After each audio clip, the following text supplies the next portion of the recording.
So last lectures में हमने वेरालॉग की थी और वेरालॉग को बेसिकली अभी हम थोड़ा सा वहां पर रोकेंगे जहां तक कर ली है। आपकी इस लेवल तक हमने कर लिया कि एक बेसिक एग्जांपल हमने जिसका हार्डवेयर का डिजाइन गिवन हो उसको हम कोड कर सकते हैं, उसको टेस्ट कर सकते हैं। ठीक है, सो अब आपकी फर्स्ट वेरालॉग की असाइनमेंट ये है कि आपने जो हमने FIFO डिजाइन किया था क्लास में, ठीक है, आपने उसका वेरालॉग कोड लिखना है, उसका टेस्ट बेंच लिखना है, उसको आपने पुश पॉप 4-5 दफा करवा के, ठीक है, 4-5 दफा पुश करवाएं, 4-5 दफा पॉप करवाएं और उसको फिर आप वेव फॉर्म उसकी देखें, उसमें वाकई वो ठीक टाइम पे जो आपने डाटा पुश करवाया था वही डाटा लिखा गया। ठीक है, कुछ आप रैंडमली नंबर्स चूज कर लें खुद से ही, ठीक है, कि मैंने 100 पुश करना है, 1000 पुश करना है, 10,000 पुश करना है, क्या करना, सो पुश करवाएं। ठीक है, तो आपको टेस्ट बेंच में कोड लिखना पड़ेगा कि पुश का सिग्नल असर्ट करें और उसके साथ आपने वो डाटा दिया हो। ठीक है, फिर थोड़ी देर बाद आप उसको दोबारा 0 करें, फिर दोबारा पुश करें। ठीक है, तो ये वाले काम आप करें और उसके बाद पॉप करके भी देखें। ठीक है, मतलब इंटरलीव किया हूं, में भी 2 पुश किए, 1 पॉप किया, फिर 3 पुश किए, 1 पॉप किया, तो ये वाली सारी चीजें देखें। FIFO फुल सही तरह से सर्ट होता है नहीं होता, तो आपको टेस्ट बेंच में मेरा ख्याल है कि 5-6 दफा पुश 5-6 दफा पॉप कर लेंगे तो वो रीजनेबली आपका वेरीफाई हो जाएगा कि काम कर रहा है या नहीं कर रहा। ठीक है, अच्छा, वो करके फिर आपने अपना जो टेस्ट बेंच वाली वेरालॉग फाइल है और वेरालॉग कोड वाली वेरालॉग फाइल्स है, जो कि प्रॉब्ली 2 बनेंगी अगर आपने काउंटर अलहदा से यूज किया। काउंटर जो हमने क्लास में कोड किया था आप उसको यूज कर सकते हैं, उसी कोड को, और बाकी FIFO में आप उसका इंस्टेंस बना दें, या अगर आप FIFO के अंदर ही कोड लिखना चाह रहे हैं तो वो भी ऑलरेड है। तो अगर वो जो भी आपकी वेरालॉग फाइल्स बनती है ना, वो आपने शाहजेब को ईमेल करनी है। ठीक, और ये आपका DUS असाइनमेंट नेक्स्ट मंडे तक। ठीक है, तो नेक्स्ट मंडे से पहले आप इसको यानी कि संडे रात 12 बजे तक आप इसको, इस बार स्पोर्ट्स वीक भी है, कब है ये वाला वीक? सैटरडे से मंडे तक है, ट्यूसडे से। बिल्कुल, इसका मतलब ये बना कि आप सैटरडे से पहले ही कर लें ताकि आप सैटरडे संडे खूब एंजॉय करें। ठीक है, तो फ्राइडे तक इसको कंप्लीट करें और सैटरडे संडे एंजॉय करें। ठीक, मतलब कुछ आपकी फरमाइश मैंने मान ली कि वेरालॉग को पेपर में नहीं शामिल किया। ठीक है, कुछ अब आप मेरी मानेंगे कि तो ये तो मंडे तक ये इंशाल्लाह ड्यू है। ठीक है, तो स्पोर्ट्स भी खूब एंजॉय करने का यही तरीका है कि सारे काम उससे पहले फिनिश कर दें। ठीक है, ओके, अब से हम कुछ और एग्जांपल्स करना शुरू करेंगे। हम बिल्कुल सिंपल एग्जांपल से शायद स्टार्ट होंगे। ठीक है, ताकि हम जो हार्डवेयर डिजाइन के फ्रेम ऑफ माइंड में आए हुए हैं उसको जरा आप मजीद पक्का करें। ठीक है, और फिर हम कुछ डिजाइन एग्जाम, अभी जितनी भी क्लासें हैं ना उनका हो सकता है मटेरियल कोई ऑनलाइन अवेलेबल ना हो या कुछ, क्योंकि ये मैं किसी बुक से नहीं करा रहा, बल्कि ये मैं खुद ही से जो मेरे हिसाब से ऐसे सर्किट्स हैं छोटे छोटे से जो कि काफी यूजफुल बनते हैं, और फिर थोड़े से बड़े भी जिनमें मेरे ख्याल में आपकी एक्सरसाइज थोड़ी सी दिमाग के मसल्स की हो जाएगी, तो वो मैं करवा रहूंगा। तो इसलिए क्लासेस अटेंड करना काफी जरूरी है। ठीक है, क्योंकि क्लासेस को मिस ना करें। ऑल दो यूट्यूब पे तो अपलोड हो जाएंगे, लेकिन वो क्योंकि रिटन फॉर्म में नहीं है तो वो स्लाइड्स पे क्विकली आप स्किम नहीं कर सकते, तो आपको पूरा लेक्चर ही सुनना पड़ेगा अगर आप यूट्यूब पे दोबारा देख रहे होंगे। और दूसरा जो इम्पोर्टेंट वजह है जिसकी वजह से मैं कहूँगा कि क्लास अटेंड करें, वो ये है कि इस सेक्शन में जो आगे के हमारे 5-6 वीक्स बनते हैं, इसमें क्लास पार्टिसिपेशन बहुत इंपॉर्टेंट है कि आप लोग, मैं आपको कोई प्रॉब्लम दूंगा एक, और उसमें फिर आप लोग बताएं कि उसका क्या सोल्यूशन बनता है। ठीक है, तो वो आप कहते हैं उस एक्सरसाइज को करते करते आपकी असल में ट्रेनिंग हो जाएगी। पूरा हमारा कोर्स ऑब्जेक्टिव क्या है, वो ये है कि आज जब इस कोर्स से बाहर निकलें तो कोई आपको कोई डिजाइन प्रॉब्लम देता है तो वो तो आपको प्रॉब्लम देगा, प्रॉब्लम से फौरन सोल्यूशन नहीं नजर आ रहा होगा, तो आप वो सोल्यूशन तक पहुंच सके। ठीक है, तो उसका बेस्ट वे क्या है कि हम कुछ डिजाइन एग्जाम्पल करें जिसमें आप लोग खुद सोच रहे हो, तो आप खुद सोच रहे होंगे तो आप सोल्यूशन तक पहुंच जाएंगे। ठीक है, और यही फिर आपको पेपर में भी हेल्प करेगा कि जब आप एग्जाम देने बैठेंगे तो डिजाइन प्रॉब्लम आया होगा, आपने पहले ही 10 दफा वो डिजाइन प्रॉब्लम मुख्तलिफ सॉल्व किए होंगे, तो आप कॉन्फिडेंट होंगे कि यार ये अगर वो सॉल्व कर लिया था तो ये भी छोटा सा प्रॉब्लम ही है जो कि मैं सॉल्व कर लूंगा। ठीक, तो इसलिए आप लोगों ने हर चीज पे सोच के कोशिश करना है। शुरू में थोड़ा बहुत अड़ेंगे, लेकिन उसके बाद जब थोड़ा सा मतलब आपने वो रवा होना है, उसमें हम कहते हैं ना कि एक जंग जो लगा होता है थोड़ा सा उसमें रवानी आ जानी चाहिए कि आपको जैसे डिजाइन प्रॉब्लम आए उसको आप कनेक्ट कर सकें, ठीक है। सो सबसे पहली एग्जांपल जो मैं करना चाह रहा हूँ वो बहुत ही सिंपल सी एग्जांपल है। वो ये है कि लेट से कि मेरा एक ये मैं सिस्टम बनाना चाह रहा हूँ, 1 2 3 4 5 6 7 लेट से 8 बिट के दो एक नंबर इनपुट ले रहा हूं मैं, ये मेरी आउटपुट है, ठीक। मैं बनाना चाह रहा हूं 3 बिट शिफ्टर जो कि राइट शिफ्ट कर सके, ठीक है। सो राइट शिफ्टर क्या होता है, मतलब आपने सी में लिखा होगा कि अगर मैं ए इस तरह लिख दूं तो जो ए है ना वो 3 बिट राइट शिफ्ट हो जाता है, ठीक है। यूज किया कभी आप लोगों ने? अगर हाँ, तो पॉइंट आप शिफ्ट करते हैं? पॉइंट नहीं शिफ्ट करते, नंबर को शिफ्ट करते हैं। मैं एग्जांपल देता हूँ, ठीक है। लेट्स से कि मेरे पास जो नंबर आया ना वो था 1 0 1 1 1 0 0 1 2 3 4 5 6 7 और 8, ठीक है। मैं इसको 3 बिट राइट शिफ्ट करना चाहता हूँ। 3 बिट राइट शिफ्ट का मतलब है कि पहली 3 बिट जो है वो उड़ जाएगी, ये बाकी की बिट्स राइट शिफ्ट हो जाएगी, तो 1 0 1 आ जाएगा, और जो MSB है उन पे मैं कहता हूँ लेट से मैं 0 लगा, ठीक है। तो ये अब 3 बिट राइट शिफ्ट हो गया, ये पूरे का पूरा उठ के इधर चला गया, ठीक है। और यहाँ पर 0 आ गया, यहाँ पर जो पहली 3 बिट्स थी वो, ये बात समझ आ रही? तो ये फिक्स शिफ्ट है। आप मेरा ख्याल है किसी आज बोर्ड यूज होने हैं तो आप ऐसी जगह बैठ जाए जहां से आपको बोर्ड नजर आ रहा हो, ठीक है। सो क्वेश्चन तो समझ आ गया, और लॉजिक डिजाइन के आप चीते बन चुके हैं, ठीक है। और आप अपना चीतापन जो है वो साबित करें कि ये इसका सर्किट क्या बनेगा, क्योंकि ये सबसे मतलब सिंपल सी कि लेट से कि यही यहां पर आ रहा होता 1 0 1 1 1 0 0 1, ठीक है। तो ये इनपुट पे आ रहा है, मैं चाहता हूं आउटपुट पे ये आए, ठीक है। तो मैं क्या करूंगा, क्या सर्किट बनाऊंगा, क्या लॉजिक यूज हो सकती है इसकी?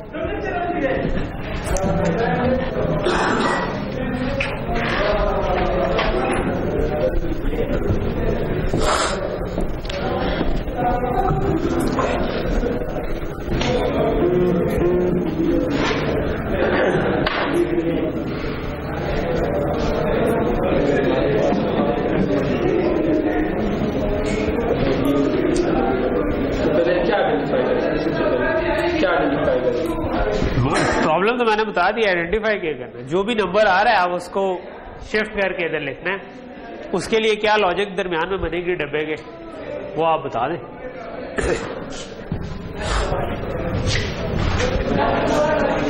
इसको लॉग ही ना कर दूं यार, हर थोड़ी देर बाद खुल जाता है।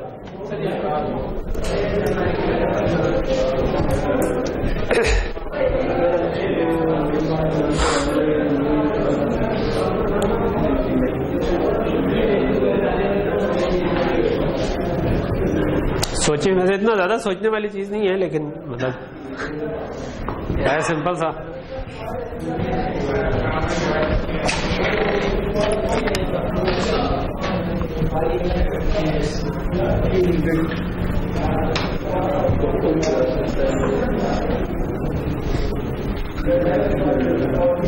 पहला मौका मैंने आपको दे दिया, जब मैं थोड़ी देर पहले कह रहा था ना कि आपने सोच के बताना है, तो ये पहला मौका है।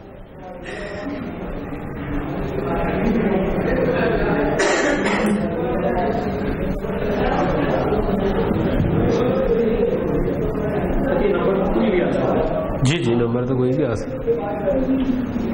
शिफ्ट 3 का करना हमने, फिक्स 3 का। मैं कोई वेरिएबल शिफ्टर नहीं बना रहा मैं, तो यार मुझे पहले से पता है फिक्स शिफ्ट है, 3 का शिफ्ट है।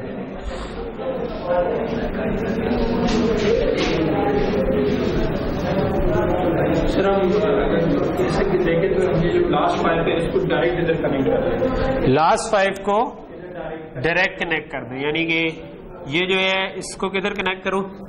सर इसको 5वें नंबर के साथ, ठीक है। इसके साथ मैंने इसको कनेक्ट कर दिया, इसके साथ इसको कनेक्ट कर दिया, यूं कह रहे हैं,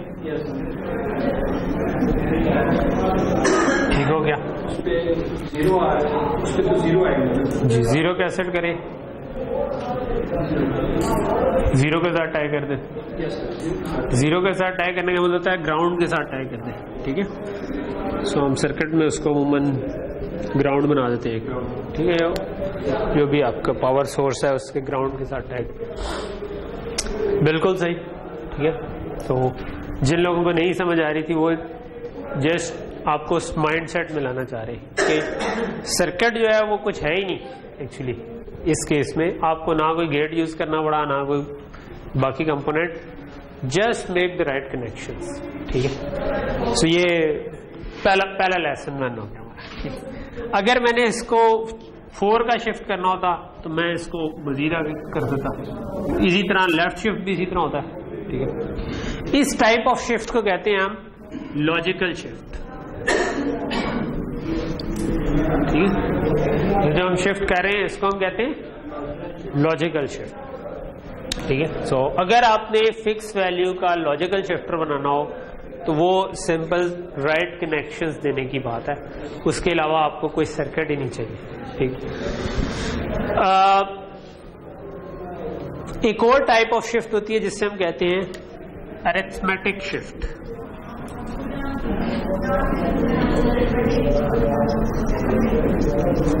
ठीक है।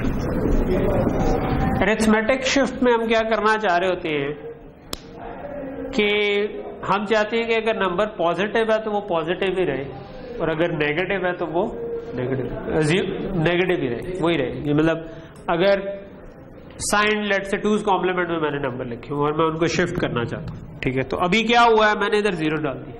ये असल में नंबर पॉजिटिव था या नेगेटिव था? नेगेटिव था। तो ये मैंने जब शिफ्ट किया ये तो पॉजिटिव हो गया, ठीक है। तो ये तो बात सही नहीं है। हम कहते हैं कि भाई अगर मैंने 2's कॉम्प्लीमेंट नंबर में सेव किया हुआ तो मैं ये नहीं चाहता।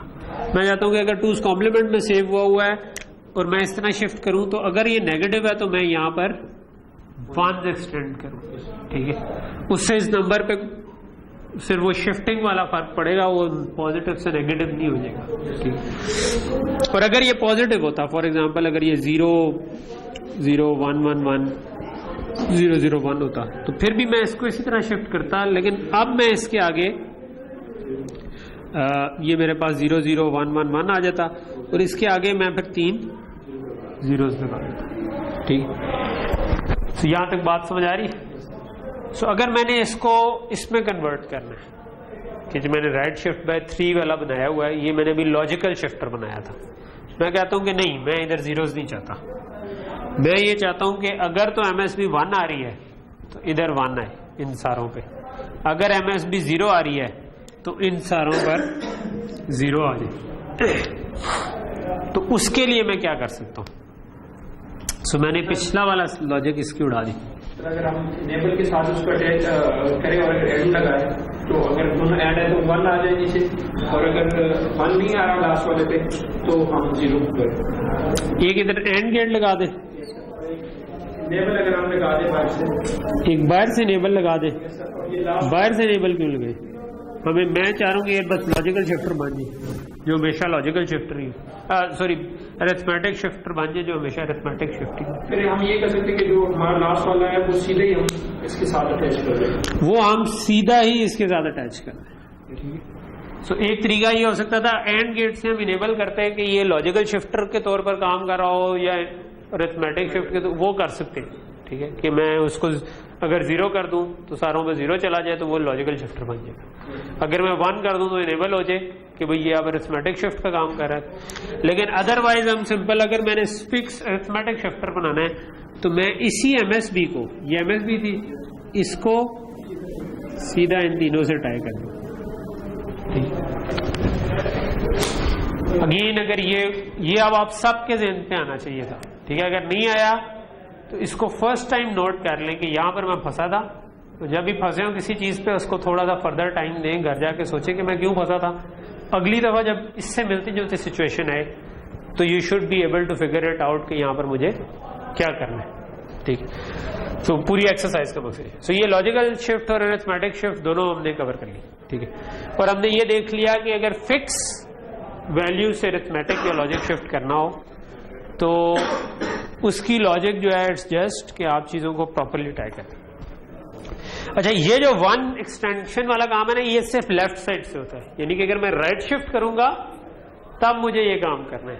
लेफ्ट शिफ्ट करते हुए ये काम हम अमूमन नहीं कर रहे होते, लेफ्ट शिफ्ट करते हुए हम जीरो ही पीछे एक्सटेंड कर रहे होते। ठीक, अच्छा, ये एक तो शिफ्टिंग हमने देख ली, ठीक है। शिफ्टिंग के साथ साथ एक और भी इसका बड़ा शिफ्टिंग का ही इंटरेस्टिंग यूज है, ठीक है। वो यूज क्या है, बाइनरी में 2 जो होता है वो क्या होता है, और 4 और 8 और 16 एक और 0। अच्छा, इसका एक मतलब, इस चीज का एक मतलब क्या है कि अगर मैंने किसी चीज को 2 से मल्टीप्लाई करना है तो मैं क्या करूंगा, उसके पीछे एक सिफर लगा दूंगा, एक 0 लगा दूंगा, ठीक है। जिस तरह बचपन में टेबल्स जब याद करने होते थे तो सबसे इजी 10 का टेबल था, 0 लगा ही जाओ तो काम आराम से हो गया, ठीक है। सो इधर अगर आप बाइनरी में जो लॉजिक डिजाइनर्स हैं उनके लिए जो सबसे इजी काम होता है जब कोई चीज 2 की पावर में आ जाए, ठीक है। आप 0 जिस तरह 10 का था उस तरह 100 का भी इजी टेबल था, 1000 का भी इजी टेबल था, ठीक है। तो बाइनरी के 10, 100, 1000, 10,000 के हैं 2 की पावर्स, 2, 4, 8, 16, 32, 64, 128, ये सारे जो है ना, ये हमारे कंफर्ट जोन की चीजें, ठीक है। इनमें से किसी से मल्टीप्लाई करना हो तो इसका क्या मतलब होगा कि आप उसके पीछे जीरोस लगा दें, ठीक है। डिवाइड करना हो तो आप एक बिट 2 से डिवाइड करना है, एक बिट उड़ा दे और आगे 0 लगा दे, ठीक है। आगे साइन एक्सटेंड कर दे, ठीक है। तो राइट शिफ्ट में करता जाऊं तो मैं डिवाइड कर रहा हूं, लेफ्ट शिफ्ट करता जाऊं तो मैं मल्टीप्लाई कर रहा हूं, ठीक है। अगर 32 बिट का नंबर है जिसको मैं मल्टीप्लाई करना है 2 से तो मैं उसको बस एक लेफ्ट शिफ्ट कर दूंगा। अगर 8 से करना है तो मैं 3 लेफ्ट शिफ्ट कर दूंगा, 4 से करना है 2 लेफ्ट शिफ्ट कर दूंगा, ठीक है। तो ये बात समझ आ रही, ठीक। तो ये बात आप पहले मान लें, ये ज़हन में रखें कि जब भी हमने 2 की पावर से मल्टीप्लाई करना होता है तो हमारे लिए बहुत ही आसान है, ठीक है। 2 की पावर से मल्टीप्लाई करना हो तो लेफ्ट शिफ्ट कर दें, अगर डिवाइड करना है तो राइट शिफ्ट कर दें। जो इंटीजर डिवीजन होती है जिसमें पॉइंट उड़ जाएगा, ठीक है।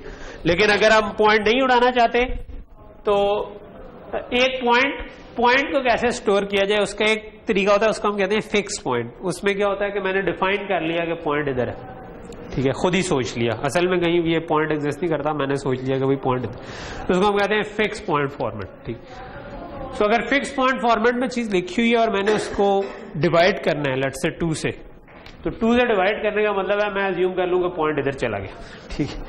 4 से डिवाइड करने का मतलब है कि मैं अज्यूम कर लूंगा पॉइंट 2 आगे चला गया, ठीक है। सो डिवीजन जो हमने करनी है ना, वो अगर फिक्स पॉइंट इवन पॉइंट्स में भी हो तो हम सिर्फ डेसिमल पॉइंट को आगे पीछे ज्यूम कर लेंगे तो वही उसी तरह हो जाएगी, ठीक। रियलिटी में अगर एक्चुअल मल्टीप्लायर और डिवाइडर लगाना हो तो वो एक मतलब पूरा सर्किट है। हमने मल्टीप्लायर पढ़ा है, डिवाइडर नहीं पढ़ा, लेकिन अगर मैंने मल्टीप्लाई करना है तो हमने पढ़ा था कि पूरी पार्शियल प्रोडक्ट्स निकलेंगी, उसके बाद एक एडर लगेगा, ठीक है। सो जहां जहां पर हमारे लिए पॉसिबल हो कि मल्टीप्लीकेशन 2 की पावर में हो के करके हम सर्किट को ऑप्टिमाइज कर सके, तो 2 की पावर से मल्टीप्लाई करना है, उसका कोई सर्किट ही नहीं, बस पीछे सिफर लगाना है, ठीक है। और अगर नॉर्मल किसी और नंबर से मल्टीप्लाई करना है उसके लिए हमारे पास पूरा एक मल्टीप्लायर का सर्किट लगेगा। तो ये वाली चीज जो है ना, ये हम बाज़ का सर्किट डिजाइन में इस फैक्ट को यूज करते हुए चीजों को ऑप्टिमाइज कर लेते हैं, स्पेशली जब आपको बहुत ज्यादा स्पीड पे कोई काम करना है। लेट्स से आपने अभी सिग्नल सिस्टम पढ़ा हुआ है, नहीं, आप बाद में पढ़ेंगे डिजिटल फिल्टरिंग एक काम होता है जो कि आप किसी सिग्नल पे कर रहे होते हैं। अगर वो हाई स्पीड पे करना है तो उसमें काफी सारे मल्टीप्लायर लगते हैं, ठीक है। तो हाई स्पीड पे वो मल्टीप्लायर्स बनाना मुश्किल हो जाता है। तो कई दफा फिर हम क्या करते हैं, हम वो फिल्टर इस तरह से डिजाइन करते हैं कि वो 2 की पावर में मल्टीप्लाई चीजें हो रही हो। अगर 2 की पावर में मल्टीप्लाई हो रही होंगी तो हमें एक्चुअली वो फिर मल्टीप्लायर लगाने की जरूरत ही नहीं, हमने उतने 0 आगे पीछे लगाने, ठीक है। और वो 0 लगा दिए तो हमारा काम हो जाएगा, ठीक है। और फिर उसके आफ्टर इफेक्ट्स अगर कुछ आते हैं, क्योंकि फिर हमेशा 2 की पावर में चीज करना आसान नहीं होता, तो उसको फिर हम बाद में जब हमारा डाटा रेट स्लो हो जाता है तो कॉम्पनसेट कर लेते हैं। तो हाई स्पीड पे हम 2 की पावर में काम कर लेते हैं और बाद में जाके उसको कॉम्पनसेट करते हैं। तो ये एक छोटा सा मैं आपको चाहता हूं कि आपके ज़हन में लैच हो जाए एक सर्किट कि एक बात लैच हो जाए कि हाँ कहीं पे मुझे 2 की पावर से मल्टीप्लाई करना हो तो चीजें बड़ी आसान हो जाएंगी सिर्फ सिफर ही लगाना। ओके, सो हमारी पहली एग्जांपल कंप्लीट हुई जो कि हमने अरिथमेटिक एंड लॉजिक शिफ्ट समझी, और हमने साथ ये समझा कि अगर फिक्स शिफ्ट करनी हो तो फिर उसका सर्किट बड़ा सिंपल सा है। अगर वेरिएबल शिफ्टर बनाना हो, यानी कि मैं 3 के बजाय जो मैं अभी कह रहा था ना 3 से शिफ्ट करना है, वो भी एक नंबर इनपुट आ रहा हो, फिर उसका सर्किट बनाना पड़ेगा। ठीक है, फिर मे भी आपको हर शिफ्ट के लिए अलग-अलग मे भी आप एक मल्टीप्लेक्सर लगा सकते हैं। ठीक है, इधर नंबर आ रहा है किससे शिफ्ट करना है, तो इधर आप वो वाले कनेक्शन दे दें जो 0 की शिफ्ट के, इधर आप कनेक्शन दे दें जो 1 की शिफ्ट के, इधर आप कनेक्शन दे दें 2 की शिफ्ट के, एंड सो ऑन। सो वो एक पूरा एक उसको बैरल शिफ्टर पास करते हैं, तो वो शिफ्टर बनाना पड़ सकता है। ओके, वो हम खैर अभी कवर नहीं करेंगे क्योंकि मेरा ख्याल है कि वो इसके स्कोप से थोड़ा सा बाहर ही लग रहा है मुझे लॉजिक डिजाइन के। अच्छा, नींद आ रही है? मुझे पास का फील होता है कि मैं लोरी दे रहा हूँ लेक्चर की वजह। जाओ जाओ आप मूड हो। पिछली क्लास में भी एक यही केस था कि एक बंदा जो था वो सो रहा था तकरीबन, तो फिर मैंने उसको कहा कि भाई जाग जाओ। ओके, सो दूसरी एग्जांपल पे आ जाते हैं। दूसरी एग्जांपल भी एक बिल्कुल छोटा सा सर्किट है जो कि काफी ज्यादा इस्तेमाल होता है। ठीक है, ये वाला इस्तेमाल तो उतना ज्यादा डायरेक्टली नहीं होगा शिफ्टर, ये तो मैं जस्ट आपको इस माइंडसेट में लाना चाह रहा था कि भाई हर दफा कोई कॉम्प्लेक्स चीज नहीं लगानी होती, बास का सिर्फ राइट कनेक्शन देने से ही काम हो जाता है। ठीक है, अब जो अगली एग्जांपल है उसमें मैं आपको एक छोटा सा सर्किट हम बनाना चाहेंगे जो कि काफी ज्यादा इस्तेमाल होता है छोटी छोटी जगहों पे बहुत सारी। ठीक है, सर्किट क्या करता है अगेन मैं आपको बताऊंगा क्या करता है और आगे आपने डिजाइन करना है कि वो कैसे करेगा। ठीक है, सो मे भी ये मेरे क्लॉक चल रहे हैं। सो अब हम सिक्वेंशियल यानी एक छोटा सा सर्किट बना रहे हैं जिसमें क्लॉक्स भी है और ओके। सो मैं करना ये चाहता हूं कि लेट से मेरी एक इनपुट है जो कभी भी ऑन हो जाती है और फिर ऑन होके वो ऑन रहती है थोड़ी देर, फिर लेट से ऑफ हो जाती है, फिर ऑन हो जाती है। मैं इसके ऊपर जब भी ये ऑन हो मैं कोई काम आगे कराना चाहता हूं, लेकिन मैं चाहता हूं कि जब भी ये ऑन हो उस वाले साइकिल में मुझे 1 मिले, यानी कि ये 0 से 1 हुआ है जिस राइजिंग एज उस जगह पर मुझे 1 मिले। उसके बाद अगर ऑन रहा है तो मुझे वहां पर 1 नहीं चाहिए, मुझे सिर्फ और सिर्फ जिस वक्त वो उसका राइजिंग एज आया है वो वाले साइकिल में मुझे 1 चाहिए। ठीक, इसी तरह जब ये दोबारा 0 से 1 हुआ है इस जगह पर मुझे 1 चाहिए। ठीक है, बाकी जगहों पर नहीं चाहिए। तो ये छोटा सर्किट जिसको हम कह सकते हैं कि ये इसको हम लेवल सिग्नल कह सकते हैं कि जो एक दफा 1 हो जाए तो 1 ही रहता है, और ये हम इसको कह सकते हैं कि ये पल्स सिग्नल है कि जो सिंगल साइकिल पल्स बनाता है। तो हम एक level to single cycle pulse converter बनाना चाहते हैं कि एक लेवल 1-0 होता है किसी चीज का और मैं उसको सिंगल साइकिल पल्स पे कन्वर्ट करना चाहता हूं जब भी वो उसका राइजिंग एज है, जब भी वो 0 से। क्वेश्चन समझ आ गया? जब क्वेश्चन समझ आ जाए तो बॉल आपके कोड में चलेगी कि अब आप बताएं कि सोल्यूशन क्या होना चाहिए अपनी लॉजिक डिजाइन की कैपेबिलिटीज को यूज करते हुए। सोचें कि ये क्या हो सकता है, कैसे बन सकता है।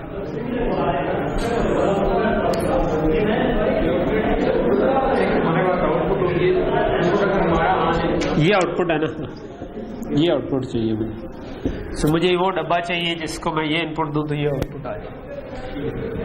उस डब्बे के अंदर सर्किट क्या होगा वो आपने बताना है।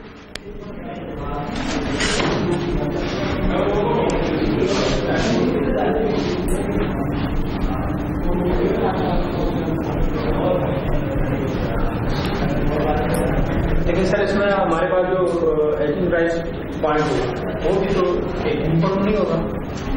वो जब इनपुट 0 से 1 हुई है तो बस आ गया, कोई अलग से इनपुट तो नहीं आएगा जी। आगे 1 हो तो फिर हमें वो 1 नहीं चाहिए, हमें से जब पहली दफा हो जी। उसके बाद जब कॉन्टिन्यूसली जब 0 हो गया दोबारा 1 हुआ, हाँ फिर हमें 1 चाहिए। ठीक है, तो हमें जब भी वो 0 से 1 वैल्यू जाती है उस साइकिल पे 1 चाहिए। हमें 1 चाहिए।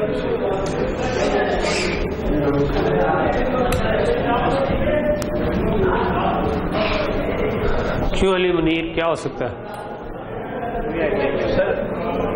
आइडिया तो नहीं है, लोग सोचने से आइडिया पैदा होता है ना। पहले से अपने आप को ये तो नहीं सोच लेना चाहिए कि सोचूंगा नहीं, सोचूंगा भी तो नहीं पैदा होगा आइडिया।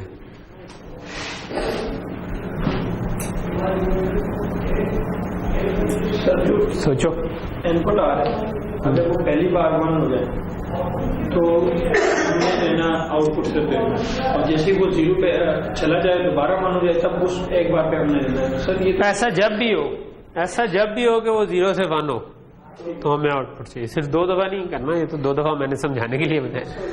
हाँ, जब भी इनपुट 0 से 1 हो मुझे आउटपुट 1 चाहिए।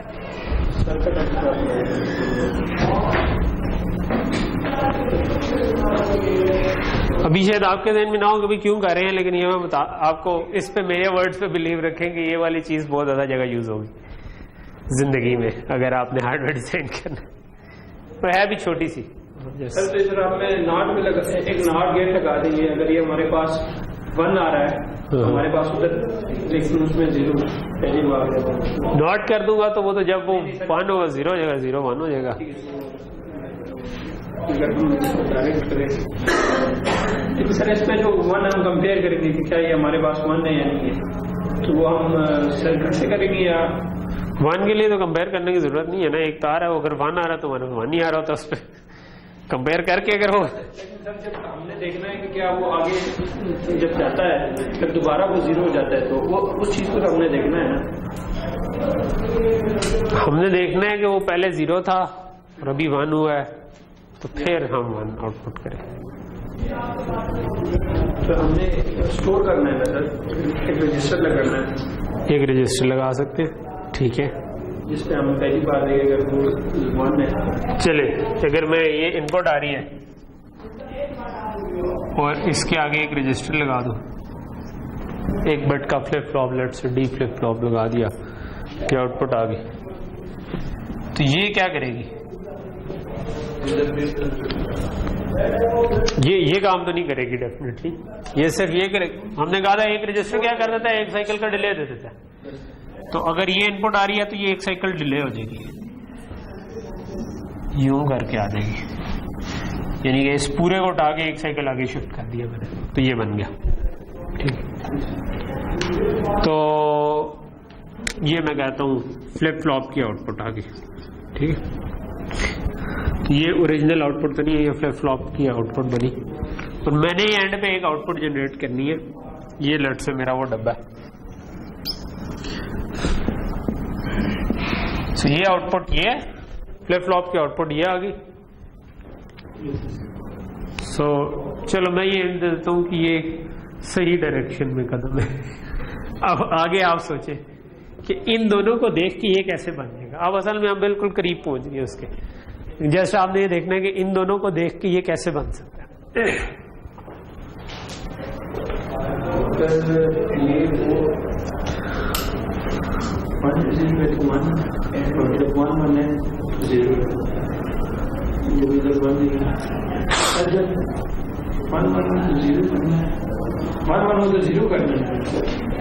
जब ये दोनों 1 हो तो यहाँ पर दोनों 1 है, ये 0 आ रहा है।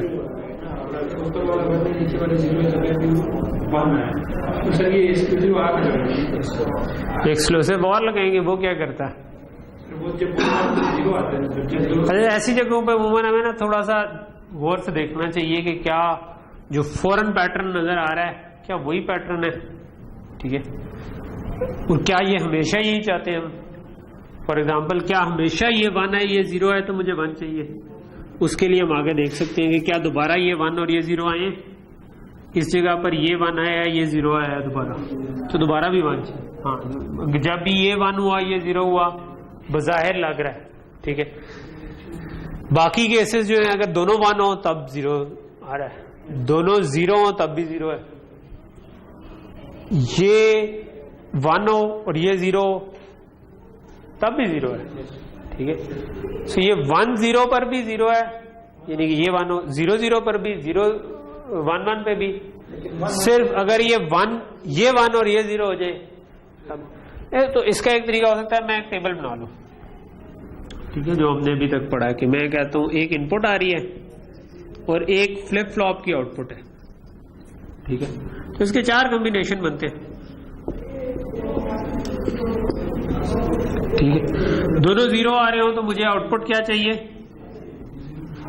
0 चाहिए। अगर इनपुट 0 है और फ्लिप फ्लॉप की आउटपुट 1 है, अगर इनपुट 0 है फ्लिप फ्लॉप की आउटपुट 1 है, तो आउटपुट क्या चाहिए, 0 ही चाहिए।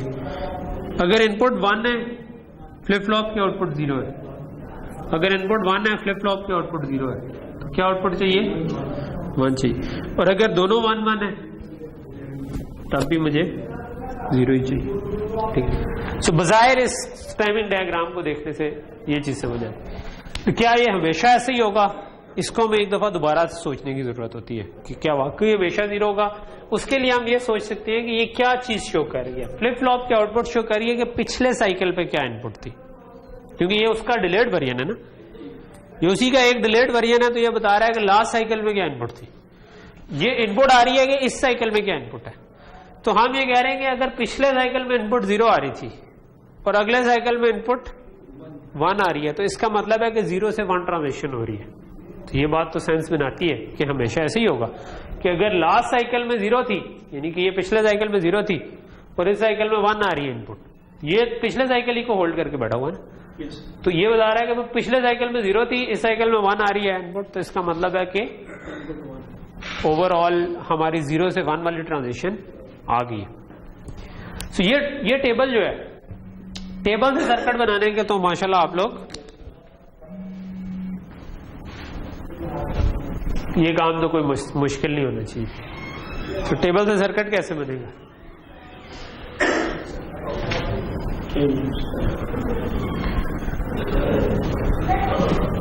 दो बिट का है, के मैप बनाने की जरूरत है। एक ही 1 आ रहा हो, एक 1 आ रहा हो तो क्या करते हैं,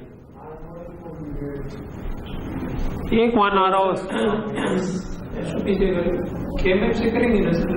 अगर सिंपल एक ही 1 आ रहा हो तो उसका और कोई डोंट केयर भी नहीं है, तो ये तो सिंपल एक ही मिन टर्म बन जाती है ना। तो उस मिन टर्म के लिए क्या इसका सर्किट बनेगा, ये बनेगा इनपुट सिंपल और फ्लिप फ्लॉप का इनपुट सिंपल ले ली, फ्लिप फ्लॉप की आउटपुट को नोट कर लिया, तो फ्लिप फ्लॉप की आउटपुट को बार कर लिया, इनपुट सिंपल ले ली।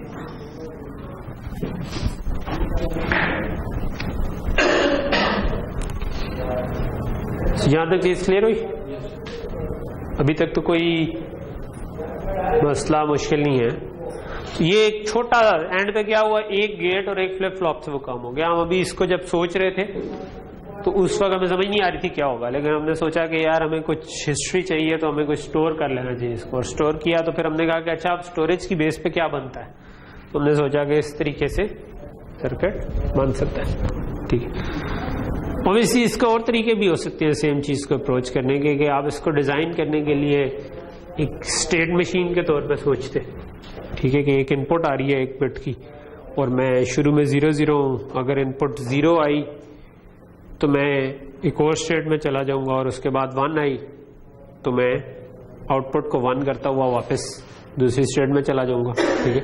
तो उससे भी आप बनाएंगे तो मोस्ट प्रॉब्ली इसी किस्म का सर्किट बन जाएगा। लेकिन मैं चाह ये रहा हूं कि आपकी दोनों तरह की सेंस बने, कि इंट्यूटिव सेंस भी बने, यानी कि आप एक तो हमने फॉर्मल तरीके पढ़े हैं ना, ठीक है, मतलब आप कहते हैं कि जी मैं बाय डिफॉल्ट जो है ना अभी 0 स्टेट में, जब 0 इनपुट आ रही है, ठीक है, तो मैं कहता हूं कि जब भी 0 इनपुट आएगी तो मैं 0 स्टेट आएगी तो मैं इसी स्टेट में रहूंगा, अगर 1 आई तो मैं आउटपुट को 1 करता हुआ एक और स्टेट में चला जाऊंगा, या बल्कि एक और स्टेट में भी जाने की जरूरत नहीं है, मेरे पास अगर मैं इसी पे ही रहूं कि 0 आई नहीं, मुझे एक और पे जाने की जरूरत है, ताकि अगर आउटपुट 1 आई तो आप ये वाली स्टेट शो करिए कि 1 पे मैं बैठा हूं, ठीक है, ये स्टेट शो करिए कि मैं अभी इनपुट 0 है, ठीक है। तो मैं इस पे बैठ के भी कह सकता हूं कि आप 1 आया हुआ, 1 के ऊपर फर्दर 1 आया तो आप इसी में रहेंगे, लेकिन आउटपुट असर्ट नहीं करेंगे, ठीक है। और अगर इसके ऊपर 0 आया तो आप आउटपुट असर्ट किए बगैर वापस आ जाएंगे, ठीक है। तो ये अब आपकी एक छोटी सी स्टेट मशीन बन गई, ठीक है। और स्टेट मशीन के हिसाब से भी मैं कहूं तो 1 बिट की स्टेट मशीन बनेगी, ये 0 ये 1, ठीक है। और अब इसके हिसाब से मैं सर्किट बनाऊं तो वो भी तकरीबन इसी तरीके से बन जाएगा कि मेरे पास एक करंट स्टेट अगर 0 है और इनपुट 0 आ जाती है, ठीक है। तो कब करना है, आउटपुट मेरे पास होगी कि करंट स्टेट 1 है एंड आपके पास इनपुट भी 1 आ जाती है, ठीक है। तो ये मेरे पास बनेगी, लेकिन अब इसके मुझे इसको ये अब डायरेक्ट इस तरह नहीं हो रहा, मुझे इसकी एक इनपुट फॉर्मिंग लॉजिक बनानी पड़ेगी, ठीक है। और वो मुझे बनानी पड़ेगी इसकी बेस पे कि इसका पहले हम स्टेट टेबल बनाएंगे और उसके हिसाब से कर रहे हैं, ठीक है। लेकिन स्टिल मतलब अगर मैं इसको 1 रख लूं, इसको 0 रख लूं और स्टेट टेबल से बनाऊं ना, तो आपकी स्टिल वही लॉजिक बन जाएगी जो ये बन, ठीक है। लेकिन अगर आप इसको 0 रखेंगे 1 रखेंगे, थोड़ी सी फर्क लॉजिक बन जाएगी, लेकिन अगेन वो ये काम कर लेगी, ठीक है। लेकिन ये थोड़ा सा उससे लंबा काम हो जाना था। अगर आप इंट्यूटिवली सोच रहे हो तो ये आप जल्दी जल्दी से भी कर सकते हैं, ठीक है। लेकिन दोनों तरीकों से ये काम किया जा सकता है। यहां तक चीज समझ आ गई? चलो मैं प्रॉब्लम को थोड़ा सा चेंज करता हूं। मैं कहता हूं कि मुझे ये राइजिंग एज नहीं चाहिए था, मुझे फॉलिंग एज चाहिए था। मुझे चाहिए था कि जब ये 1 से 0 हुआ है, मुझे उस साइकिल पे 1 चाहिए, ठीक है। सो लेट्स से कि मैं कहता हूं कि ये इधर दोबारा 1 से 0 हो गया, तो मुझे इस साइकिल में 1 भी चाहिए, ठीक है। तो मुझे लेवल टू पल्स कन्वर्टर ही बनाना है, लेकिन अब मैं चाहता हूं कि जब फॉलिंग एज आ रहा हो, जब कोई चीज 0 हो रही हो, मैं उस वक्त डिटेक्ट करूं, ठीक है जी।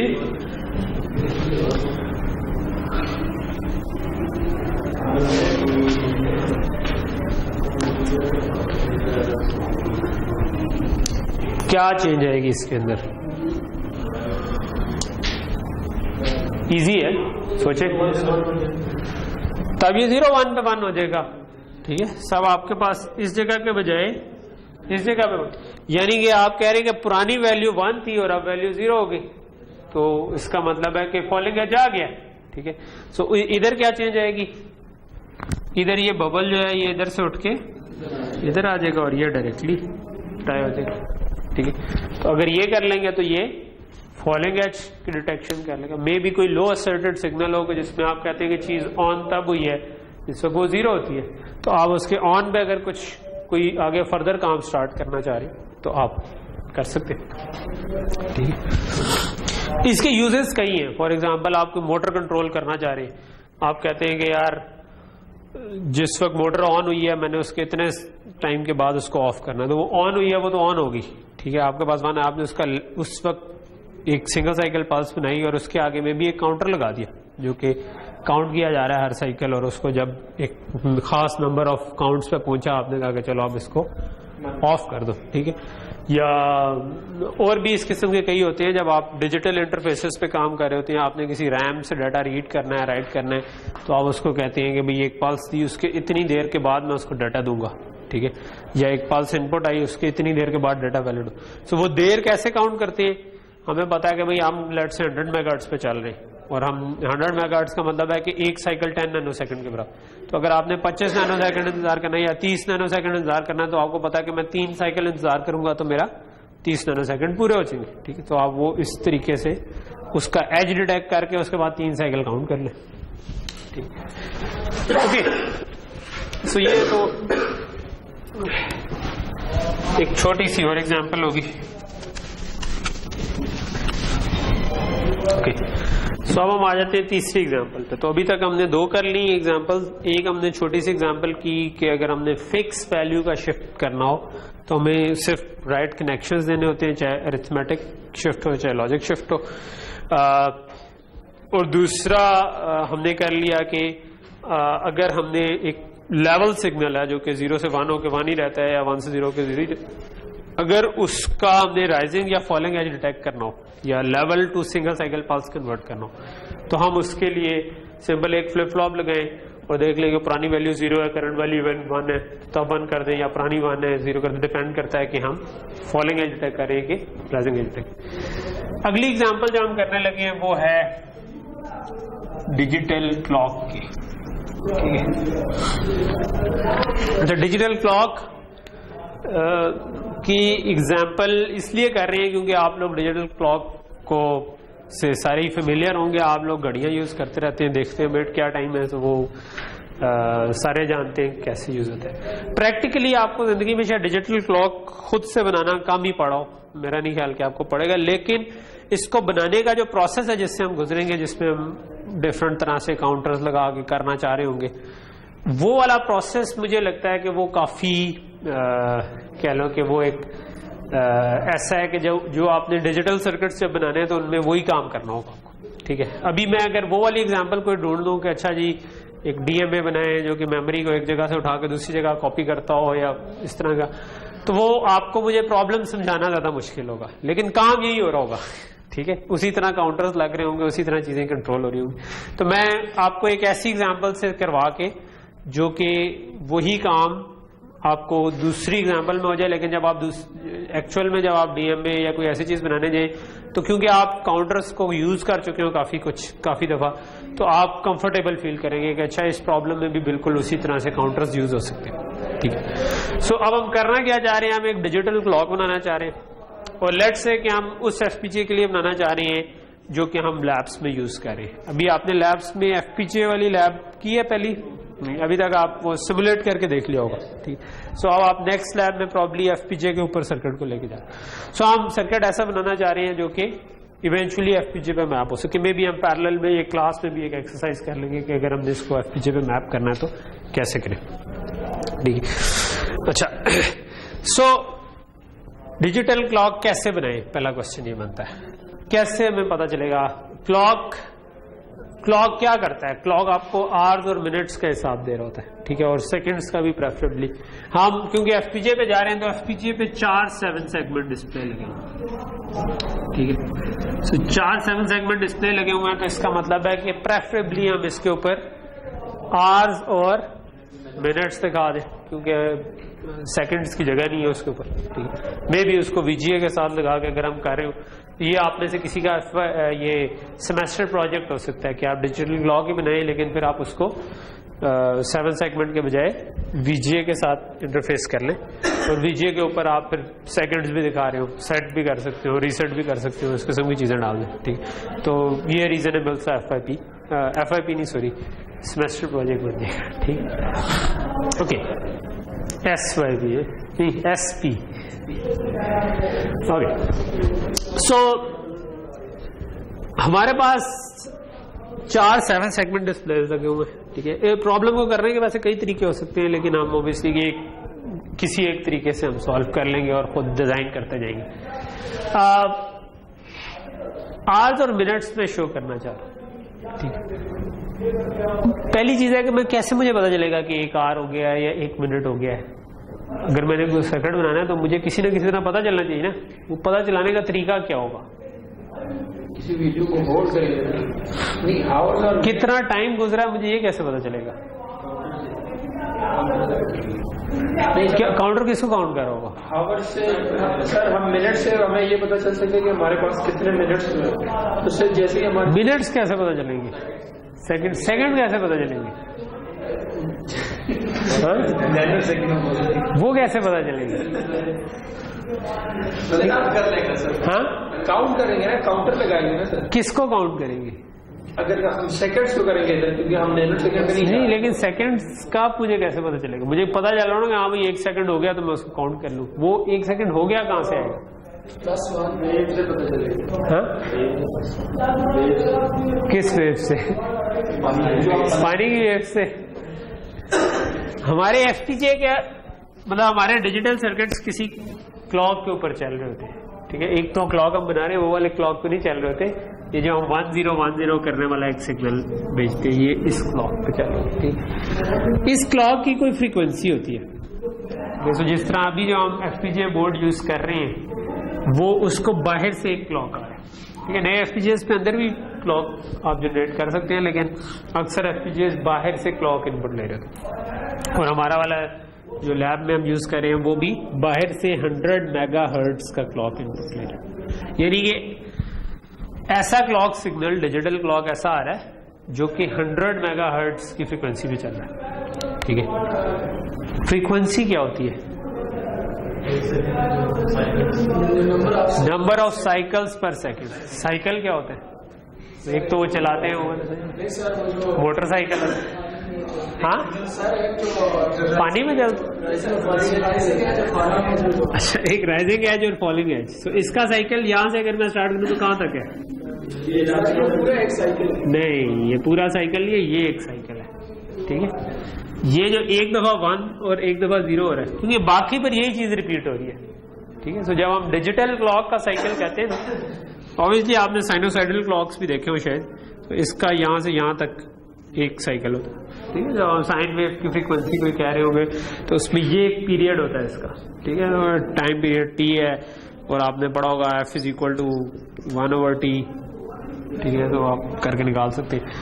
तो इसका जो एक पीरियड है ना, वो ये है। जब आप डिजिटल क्लॉक की बात कर रहे हैं तो वो जनरली जो आपका ओरिजिनल सोर्स होता है, जो वो क्रिस्टल के थ्रू आप कर रहे होते हैं, और वो क्रिस्टल्स जो हैं वो जनरली इस तरह की ऑसिलेशंस दे रहे होते हैं, तो फिर आप उसको कन्वर्ट करते हैं इनटू अ डिजिटल क्लॉक। लेकिन ये हमारा काम नहीं है कि हम कन्वर्ट करें, क्योंकि हमारे लिए ऑलरेडी ये कन्वर्ट करके एफपीजीए के इनपुट पे इस तरह का प्यारा सा क्लॉक बना के आपको किसी ने दे दिया, और साथ बता दिया है कि भाई ये क्लॉक 100 मेगाहर्ट्ज है। ठीक है, सो 100 मेगाहर्ट्ज का क्या मतलब हुआ कि साइकिल्स पर सेकंड कितने हैं? 100 मेगा। 100 मेगाहर्ट्ज का ही मतलब है ना साइकिल्स पर सेकंड। सो ये जो एक साइकिल आ रहा है ना क्लॉक का, ऐसे एक सेकंड में 100 मेगा साइकिल्स है। ठीक है, सो एक साइकिल बेसिकली आपका बन जाता है इस केस में 10 नैनो सेकेंड का। ठीक है, अगर आप 1/100 मेगा करेंगे ना, T = 1/f। ठीक है, तो इसका मतलब है एक दफा 10 होना जो है वो 10 नैनो सेकेंड ले रहा है। ठीक है, तो ये अगर नहीं भी समझ आया तो इससे कोई फर्क नहीं पड़ता, लेकिन आप इसको ये वाली चीज समझ जाए कि 100 मेगा साइकिल्स आपके पास आ रहे हैं। ठीक है, अभी कोई बाहर तो नहीं गया हुआ? ठीक है, फिर आ जाएगा वो। ओके, ये बात समझ आ रही है? तो एक सेकंड के अंदर, तो हमें टाइम चाहिए, तो हम सेकंड की बात कर रहे हैं, तो सेकंड के अंदर इसके कितने साइकिल गुजरे होंगे? 100 मेगा। ठीक है, सो हर्ट्ज का मतलब यह है कि एक सेकंड में 100 मेगा साइकिल गुजरे। सो ये मेगा कौन सा है? ये 10⁶ वाला है, यानी आम इंसानों वाला। ठीक है, आप लोग लॉजिक डिजाइनर हैं, आप लोग जब मेगा की बात करते हैं तो वो 2⁻20 वाला मेगा होता है नॉर्मली। ठीक है, और जब किलो की बात करते हैं तो 2⁻10 वाला होता है, जो मैंने शुरू में आपको बताया था, क्योंकि हम 2 की पावर में हमारे लिए टेबल्स आसान हो जाते हैं। और फिर लेकिन ये क्योंकि आम इंसानों की बात हो रही है तो हम इसको फिर उसके हिसाब से डिजाइन करेंगे। ठीक है, तो ये 100 × 10⁶, 100 मिलियन, 10⁶ इज अ मिलियन। ठीक है, तो 100 मिलियन साइकिल गुजर चुके होंगे तो एक सेकंड होगा।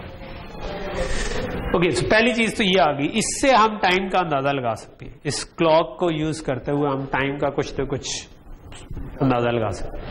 तो जनरली होता यह है कि एक जब प्रॉब्लम को सॉल्व करना हो ना, तो प्रॉब्लम जब थोड़ा सा कॉम्प्लेक्स हो तो हमें डायरेक्टली सोल्यूशन नजर नहीं आ रहा होता, तो ऐसी जगह पर हम वो टेक्निक यूज करते हैं जिसको हम कहते हैं डिवाइड एंड कॉन्कर। ठीक है, सो डिवाइड एंड कॉन्कर का तो सुना होगा आपने। सुना है हमने कि जब अंग्रेज आए थे तो उन्होंने कहा कि भाई तुसी पठान हो, तुसी पंजाबी सारों को मतलब थोड़ा सा पंप किया एक दूसरे के केस, तुम क्यों उनके नीचे मुगलों के नीचे बैठे हो, तुम क्यों जट हो, तुम्हारी तो अपनी रियासत होनी चाहिए। ठीक है, सो लोगों ने they started fighting each other, और वो कमजोर हो गए। जब कमजोर हो गए तो उन्होंने कब्जा। सो इस टेक्निक को कहते हैं डिवाइड एंड कॉन्कर, जो कि एक अच्छी स्ट्रेटेजी है टू बी ऑनेस्ट। अगर आपने किसी जगह पर कब्जा करना हो तो हमने प्रॉब्लम के ऊपर कब्जा करना है, सो प्रॉब्लम के ऊपर कब्जा करने में डिवाइड एंड कॉन्कर का ये मतलब नहीं है कि प्रॉब्लम के एक हिस्से को दूसरे हिस्से से लड़ा दें, ठीक है। ऑब्वियसली प्रॉब्लम तो एक नॉन लिविंग चीज है, तो उसको आप लड़ा तो नहीं सकते, लेकिन आप क्या कर सकते हैं कि आप प्रॉब्लम को ऐसे हिस्सों में तोड़ सकते हैं कि जो एक हिस्सा आप सॉल्व कर सकते हो, पूरा नहीं सॉल्व होता, कोई बात नहीं, हम उसके एक हिस्से को सॉल्व कर लें, उस सोल्यूशन को इंटैक्ट रखते हुए हम दूसरे हिस्से को सॉल्व कर लें, दूसरे हिस्से को दोनों को इंटैक्ट रखते हुए तीसरे हिस्से को सॉल्व कर लें और उसके बाद आगे चलें। तो एक पार्ट है कि मैंने 7 सेगमेंट के साथ कैसे बात करनी है, ठीक है। सो 7 सेगमेंट एफपीजीए से 7 सेगमेंट कैसे कंट्रोल होगा, ये एक और छोटी सी साइंस है, ठीक है, जो कि हम सॉल्व करेंगे इंशाल्लाह उसको भी, ठीक है। कोई इतना बड़ा मसला नहीं है वो भी। एक हिस्सा है कि हम अगर मेरे पास क्लॉक बाहर से इनपुट आ रहा हो तो मैं आवर्स और मिनट्स कैसे निकालूंगा, ठीक है। सो लेट्स से कि मैं जो डिवाइड करता हूं, ठीक है, तो ये एक अच्छी डिवीजन से आपके कई दफा प्रॉब्लम सॉल्व हो जाते हैं। तो इस केस में अच्छी बुरी तो मैं नहीं कुछ कह सकता, लेकिन मैं जहां पर डिवाइड कर रहा हूं वो ये है कि लेट्स से कि मैं ये सर्किट बनाना चाहता हूं कि जिसको क्लॉक इनपुट आता हो और वो आवर्स, मिनट्स और आवर्स बाहर निकाल देता हूं, ठीक है। सेकंड में हम इंटरेस्टेड इस वक्त नहीं है क्योंकि हम सिर्फ 7 सेगमेंट पर डिस्प्ले करवा रहे हैं, ठीक। सो अगर कोई एसपी बनाना चाह रहा है यानी सेमेस्टर प्रोजेक्ट, तो वो फिर बेसिकली सेकंड्स भी निकाले और फिर उनको डिस्प्ले कराने की, वीजीए पे डिस्प्ले कराना एक और लॉजिक बन जाएगी, ठीक। अच्छा, सो ये हम कहते हैं कि ये एक प्रॉब्लम है कि 100 मेगाहर्ट्ज क्लॉक इनपुट आ रहा हो तो हम मिनट्स और आवर्स बाहर निकाल दें, ठीक है। और ये एक और प्रॉब्लम हम बना लेते हैं कि अगर आवर्स और मिनट्स आपके पास हो तो उसको 7 सेगमेंट के साथ जो इंटरफेस करना है वो हम कहते हैं कि वो एक और छोटी सी लॉजिक बन जाएगी, ठीक है। सो हम कहते हैं कि अच्छा जो दूसरा वाला पार्ट है ना, अभी दोनों को सोचेंगे तो वो तो एक बस टेंशन ही है, जिस तरह लिमिनियर नॉर्मली टेंशन में होता है हर वक्त में। सो उसको खत्म करने का क्या तरीका होता है कि आप सारे प्रॉब्लम को इकट्ठा सोचने के बजाय एक प्रॉब्लम है, आप कहेंगे दूसरा प्रॉब्लम या भाड़ में, मैं इस वक्त सिर्फ इसको सॉल्व करूंगा, ठीक है। जब ये सॉल्व हो जाएगा then I will go into the second problem कि वो कैसे करना है। तो बाकी प्रॉब्लम को हमने निकाल दिया, हमने कहा कि सिंपल 100 मेगाहर्ट्ज का क्लॉक आ रहा है, मुझे मिनट्स चाहिए और आवर्स चाहिए और मुझे ये नंबर चाहिए, ठीक है। मुझे इससे गर्ज नहीं है कि 7 सेगमेंट पे कैसे डिस्प्ले होते हैं, मुझे बस ये नंबर्स की फॉर्म में चाहिए, बाइनरी में मुझे पता मिल जाए कि भाई इतने मिनट हो गए, इतने आवर्स। और एक अच्छा क्लॉक होगा उस पर आप टाइम सेट भी कर सकेंगे, ठीक है। लेकिन हम कहते हैं कि लेट से हम सेट नहीं करना चाहते, हम चाहते हैं कि जिसने ये इस्तेमाल करना है रात 12 बजे का इंतजार करे, तो उस वक्त रीसेट प्रेस करे, 0-0 हो जाएंगी चीजें, वहां से ये खुद ही काउंट करना शुरू हो जाए, ठीक है।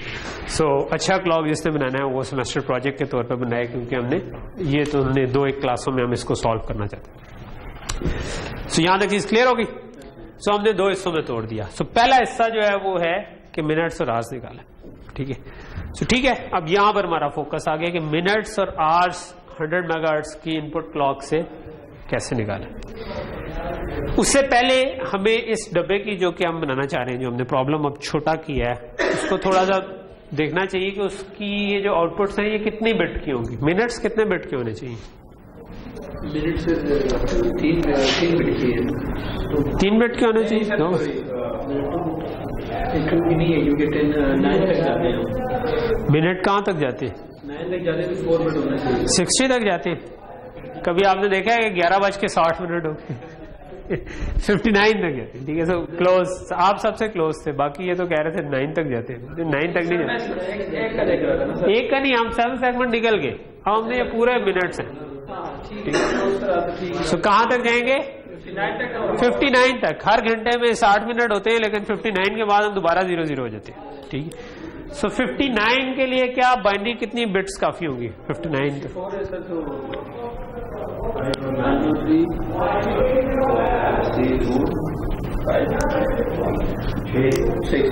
6 बिट चाहिए होंगी। क्यों? 64 के अंदर आ जाए, क्योंकि 6 बिट में हम 63 तक जा सकते हैं, 5 बिट में 31 तक जा सकते हैं, तो हमें 59 तक जाना है, ठीक है।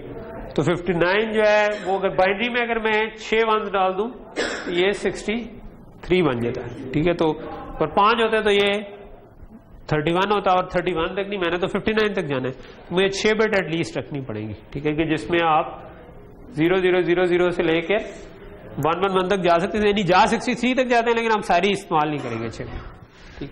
ये 6 बिट का हो गया।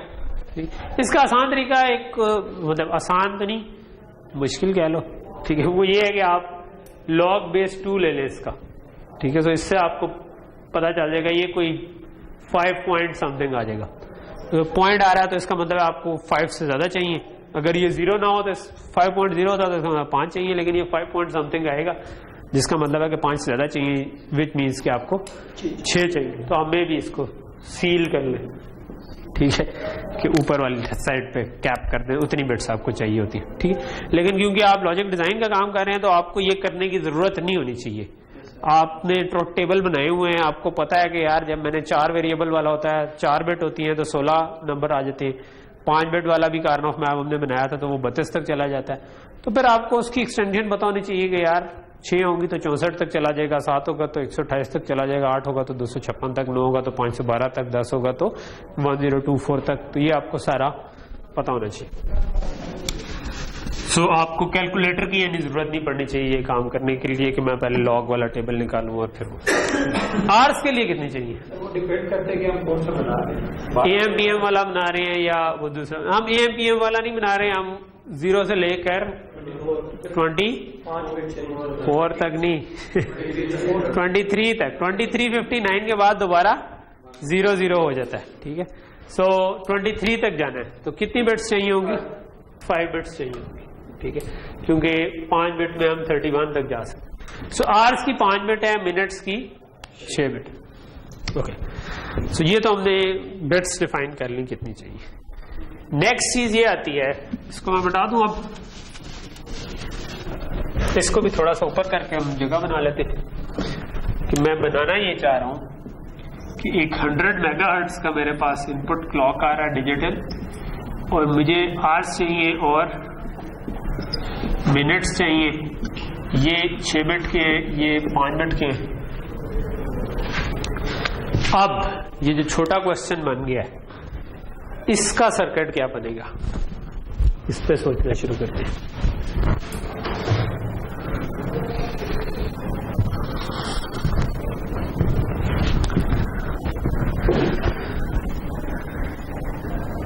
बताएं।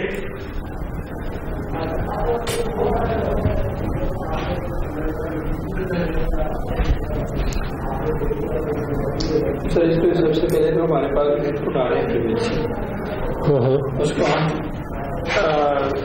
एक रजिस्टर लगा देंगे, उसमें हम स्टोर करेंगे, लेकिन हम उसको काउंट भी कर रहे होंगे साथ साथ कि वो अगर बढ़ रहा है तो फ्रीक्वेंसी बढ़ है, फ्रीक्वेंसी उतनी है नहीं है, लेकिन हम जब आप स्टोर करेंगे, पहले हमने 100 स्टोर कर लिया, जब दोबारा 100 हुआ तो वो 200 स्टोर हो जाएगा। मतलब अगर 100 मेगाहर्ट्ज का मतलब है कि 1 सेकंड के अंदर आपके क्लॉक के 100 मेगा साइकिल्स गुजरेंगे।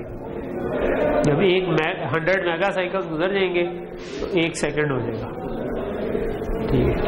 हमने क्या जनरेट करना है, मिनट्स और आवर्स।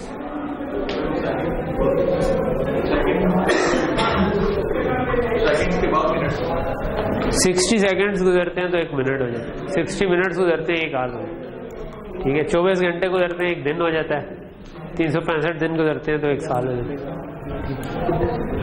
अगर लीप ईयर ना हो, लीप ईयर हो तो 366 होंगे, और 100 साल गुजरेंगे तो 1 सदी हो जाएगी, डिपेंड्स। मिलेनियम सदी के बाद मिलेनियम हो जाता है।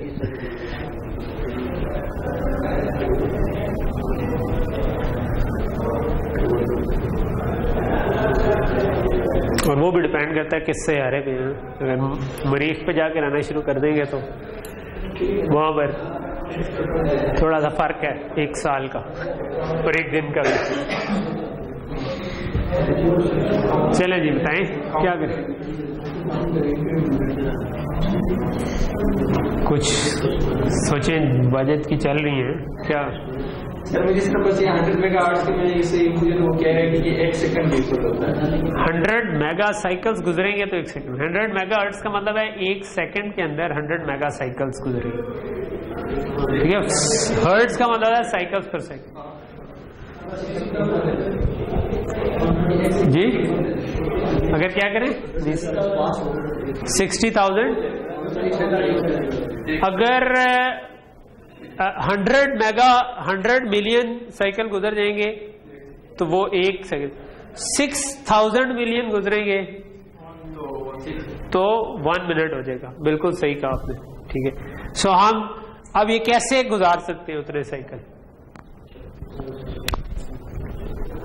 इसी क्लॉक पे हमारा सर्किट चलेगा तो हम क्या कर सकते हैं? हमने इन साइकिल्स को क्या करना है? काउंट करना है, ठीक है। सो हम एक काउंटर लगा सकते हैं जो क्या करे, जो हर साइकिल में इंक्रीमेंट हो जाए करे।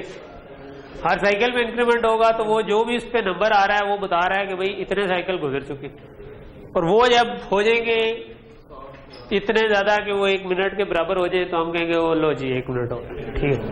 सो इसका मतलब है कि काउंटर मुझे बनाना पड़ेगा, और काउंटर हम बना के, मतलब हमने ऑल्दो आपने पेपर की तैयारी में नहीं बनाने पड़े, लेकिन हमने FIFO से पहले डिक्रीमेंटर बनाया, फिर FIFO के अंदर भी एक काउंटर बनाया।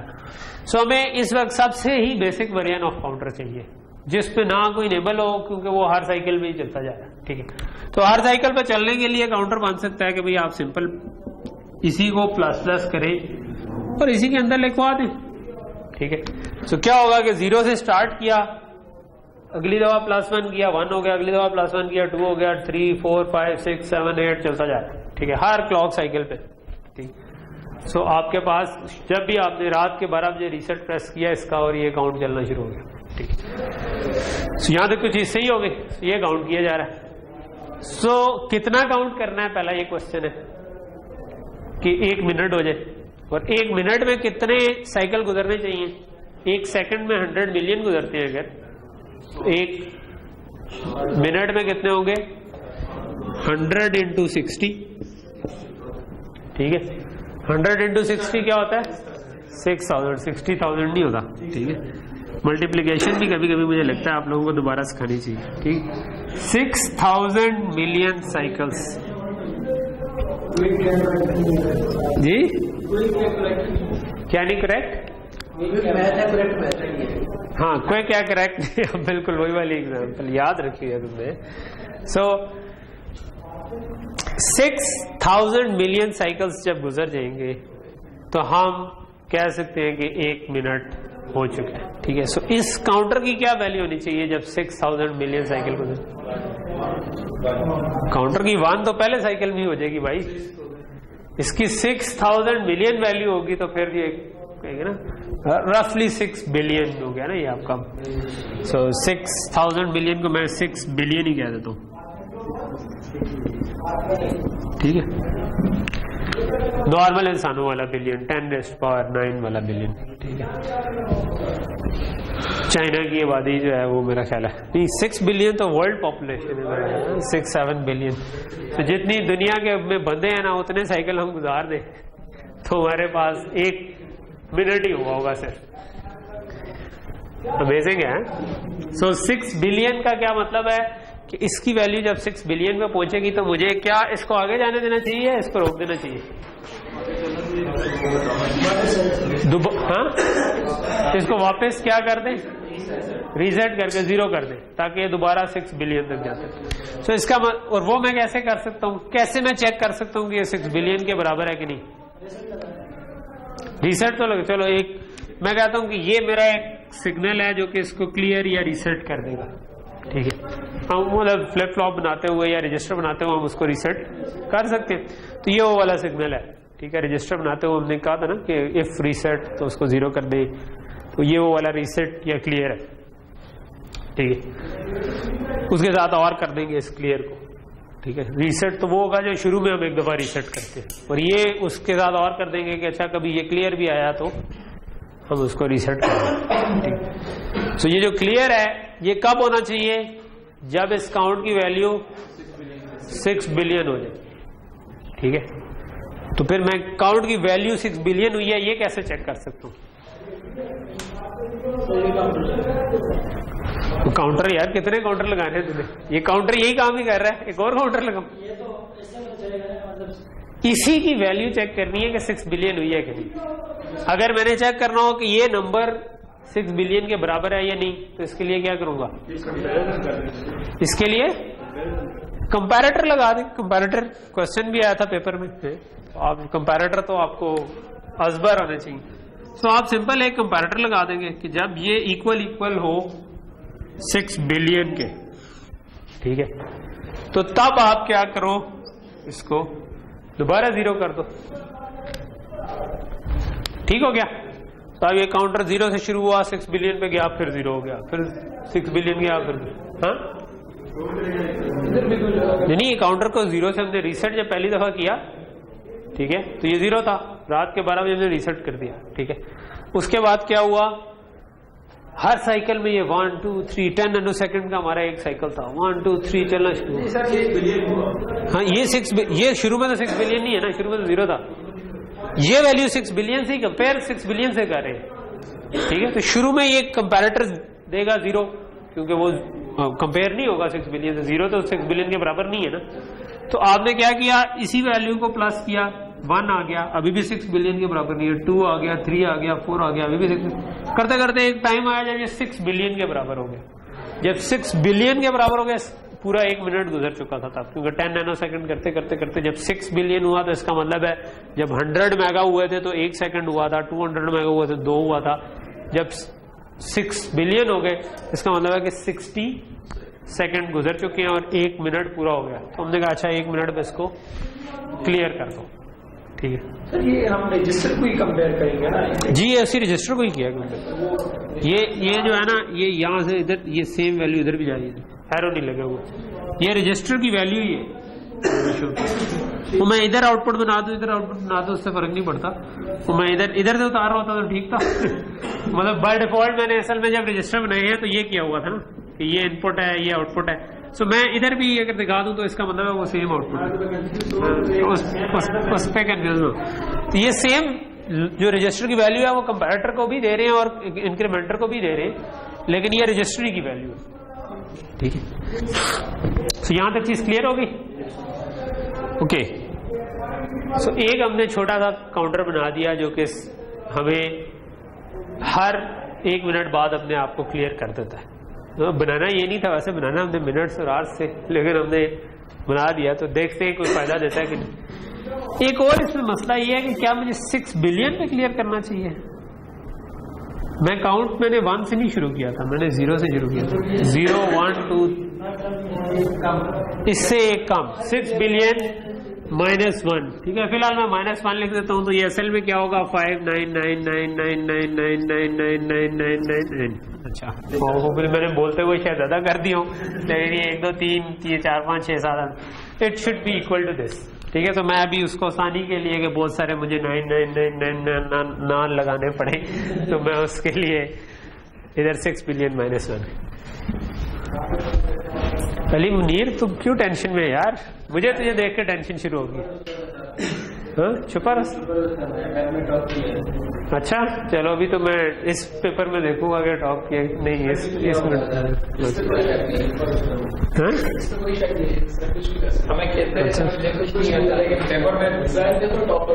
तो फिर चीता आदमी हुआ ना यार।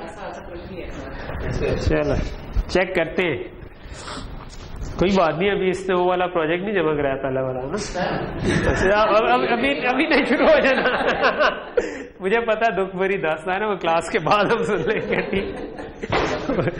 ओके, इसको जरा सा वो हवा दो ना, तो ये मेरे एक लंबी इसकी डिस्कशन शुरू होती। तो ओके, सो यहां तक चीज समझ आ गई कि हमने पहला काम ये चीज कर लिया कि 1 मिनट के बाद ये क्लियर हुआ। तो हमने तो ये करना था, हम ये क्यों कर रहे हैं, मतलब अगला जो काम था इस तक कैसे जाए। सर अब हम इसको देखेंगे ना, ये जो रजिस्टर में हमारे पास वीडियो है, आप इसको कंपेरिजन करिए, अगर ये 60 की इक्वल हुआ तो हम मिनट्स के साथ अटैच करेंगे हमारा। सो अब अभी जो हमने अचीव कर लिया है वो ये किया है कि जब एक पूरा मिनट गुजर जाता है तो हम इसको क्लियर करते हैं। तो ये जो क्लियर सिग्नल है ना, ये सिर्फ क्लियर नहीं है, बल्कि ये हर 1 मिनट के बाद 1 साइकिल के लिए 1 हुआ करेगा, क्योंकि जब ये 1 साइकिल के लिए ये होगी ना तो ये इसको हम कह सकते हैं कि ये मेरी मिनट्स वाली सिंगल साइकिल पल्स बन रही है, तो मिनट्स पल्स कहता हूं। ठीक है। तो अब मुझे हर मिनट के बाद एक साइकिल के लिए टिक 1 आता है, फिर एक साइकिल बाद टिक मिल जाएगा, ठीक। 1 मिनट के बाद, हर मिनट के बाद मुझे अब एक पल्स मिल रही है, ठीक। ओके, सो पल्स तो मिल रही है, मगर हमने क्या करना है, हमने असल में तो मिनट्स आउटपुट पे चाहिए, हमें काउंट चाहिए कि मिनट 0 हुए हैं, मिनट 1 हुए हैं, मिनट 2 हुए। तो उसके लिए क्या करें, तो उसके लिए क्योंकि हमने मिनट्स को क्या करना है, काउंट ही करना है। काउंट करना है तो हम एक और काउंटर लगा दे। हम कहते हैं अच्छा चलो मैं एक और काउंटर लगा दूं। इस काउंटर ने क्या करना है, इंक्रीमेंट होना है, डिक्रीमेंट होना है, इसमें भी इंक्रीमेंट होना है। तो इसका मतलब है प्लस प्लस भी होगा और प्लस प्लस होके इंक्रीमेंट हम इसको करते जाएंगे। तो ये मिलता जुलता लग रहा है। क्या हर साइकिल में इससे इंक्रीमेंट होना है? कब होना है? जब ये पल्स आएगी। तो इसका मतलब है इसके इनेबल की जरूरत है। इनेबल तब करना है हमने जब ये वाली पल्स आए, अदरवाइज इंक्रीमेंट वाली वैल्यू इसके अंदर ना लिखी जाए, ठीक है। ये तो हर दफा इंक्रीमेंट करके वैल्यू लिखवा रहा होगा ना, लेकिन हम अगर इनेबल को डिसेबल कर देंगे तो नहीं लिखा जाएगा। तो अगर इसको एज एन इनेबल यूज कर लें, ठीक है, तो इससे क्या होगा कि जब ये मिनट्स वाली पल्स आएगी सिर्फ तब भी इंक्रीमेंटेड वैल्यू लिखी जाएगी। जब इस पे 0 था तो यहां पर 1 आ रहा था, लेकिन जब तक पूरा मिनट नहीं गुजरा तब तक हमने वो 1 लिखवाया नहीं। हम भी डटे रहे, क्योंकि हमने जब तक मिनट नहीं होता तब तक तुम 1 इनपुट देते रहो, हम नहीं लिखवाते, ठीक। जब मिनट पूरा हो गया हमने कहा कि यार ठीक है अब मिनट पूरा हो गया, आप लिखवा दो, उसने 1 लिखवा दिया, ठीक है। और फिर हम डट गए कि जब अगला मिनट पूरा नहीं होगा तब तक इस 2 आना शुरू हो जाएगा, लेकिन हम 2 लिखवाएंगे नहीं, हमारे रजिस्टर में सेव नहीं होगा क्योंकि हमने इनेबल नहीं किया। इनेबल का क्या मतलब है कि उस राइजिंग एज ऑफ क्लॉक पे हम लिखवाएंगे जिस वक्त इनेबल आया 1 आया। तो जब तक इनेबल 0 है तब तक हम नहीं लिखेंगे। और ये 6 बिलियन साइकिल्स में एक दफा होता है, ठीक है। जितनी आबादी हमारी है दुनिया की, उसमें एक इंसान जो है वो ये इनेबल का काम कर रहा है, ठीक है। तो यहां तक चीज समझ आ गई? ओके, सो क्या ये अब मेरे पास मिनट्स का काउंट आना शुरू हो गया। ये पल्स आ रही है हर मिनट के बाद, 0 से स्टार्ट किया, 1 मिनट बाद 1 हो गया, 1 मिनट बाद 2 हो गया, 1 मिनट बाद 3 हो गया, 1 मिनट बाद 4 हो गया। तो क्या चलते रहने देना है या कहीं पर रोकना है इसको? कब रोकना है? जब ये 59 के इक्वल हो जाए, ठीक है। सो अगेन अब तो आप लोग कंपैरेटर टिका के लगाने के ये 59 के इक्वल हो तो क्या करें, इसको क्लियर कर दें, ठीक है। तो इसको क्लियर कर दें। तो मैं जहां पर क्लियर लिख रहा हूं तो इसका मतलब ये वो सिग्नल है जो हम रीसेट के साथ और करना चाहेंगे, जो चाहे रीसेट पे भी 0 हो जाए, क्लियर पे भी 0 हो जाए ये चीज, ठीक है। और इनेबल का मतलब है इनेबल, EN मैंने लिख दिया। सो ये मैंने दोबारा क्लियर लिखा है, मगर ये एक्चुअल में अगर मैं कोड करने जाऊंगा तो इसका नाम कुछ और लिखूंगा, इसका नाम क्लियर मिनट्स लिखूंगा, इसका मे बी क्लियर काउंटर लिखूंगा। उसका सेकंड नहीं, वो सेकंड नहीं है, वो मिनट पूरा काउंट कर रहा है, वो बस काउंटर है, ठीक है। ओके, यहां तक चीज क्लियर हुई? चीज भी क्लियर सिग्नल भी क्लियर है, चीज भी क्लियर हो रही है। ओके, तो वो क्लियर वाली क्लियर ना कर देना कि जो मैं समझा रहा हूं वो क्लियर हो जाए। क्लियर का मतलब है वाज़ेह हो गई है, समझ आ गई है, ठीक है। तो मैं जब क्लियर हुई कहूंगा तो उसका ये मतलब होगा, और जब इधर कहूंगा तो उसका मतलब होगा कि इरेज हो गई है, ठीक। ओके, सो नेक्स्ट चीज हमारे पास बनी कि अच्छा इसके अंदर एक मसला है, कोई बता सकता है वैसे क्या मसला है जो हमने क्लियर अभी किया है इसके अंदर? जो बता देगा उसका मतलब है कि वो सही लॉजिक डिजाइन का चीता बनने के करीब पहुंचने वाला है, बस, ठीक है। ये जो क्लियर की लॉजिक लगाई है इसमें मसला है, ये बता दें।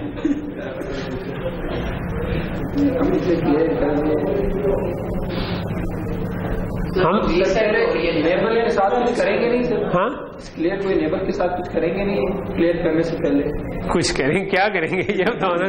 कुछ करेंगे नहीं, हो मशकूक सी बातें कह रहे। चलो ये मैं तुम्हें कहता हूँ कुछ करना चाहिए इनेबल के साथ, लेकिन सेव कर दें। पहले इनेबल करें।